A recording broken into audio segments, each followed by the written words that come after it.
Hello दोस्तों, मैं अमन सिंह। आज मैं आपको बताना चाहता हूँ जो लोग 10th क्लास में हैं और जो लोग 12th क्लास में हैं उनके लिए एक सबसे बेस्ट तरीका बताने जा रहा हूँ। क्योंकि देखिए, मान लो कुछ बच्चे ऐसे हैं जिन्होंने तैयारी सही से नहीं कर पाई है। अभी मुश्किल से शायद 1.5-2 महीने बस सिर्फ बचे हैं। मार्च में शायद स्टार्टिंग में आपके एग्ज़ाम जो स्टार्ट होने वाले हैं। तो जो भी 10th और 12th क्लास में उनको कुछ नहीं करना है, बस NCERT की बुक को कम से कम 3 से 4 बार ख़त्म जो कर लेना है। उसके बाद आपको 10 सैम्पल पेपर नहीं लगाने हैं। जो मैं बता रहा बस आप वो समझिए, क्योंकि मैं 14 साल हो गए मुझे काम करते हुए एजुकेशन की फील्ड में।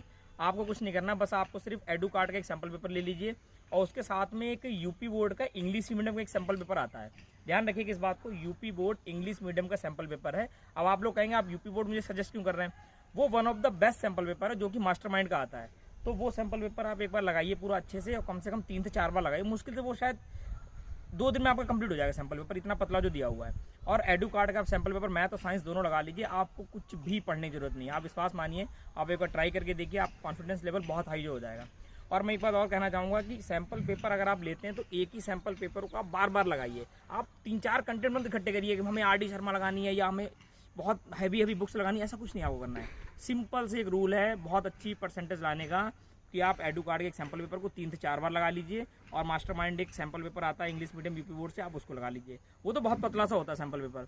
आप इतना ट्राई करके देखिए और एक ही चीज़ को आप बार बार लगाइए। एक ही सैम्पल पेपर को आप 10 बार लगाइए। आपको खुद में एक कॉन्फिडेंस आने लगे कि यार मेरी बहुत अच्छी तैयारी जो हो गई है। ठीक है, बाकी बहुत सारी शुभकामनाएं आपके 10th और 12th क्लास के लिए।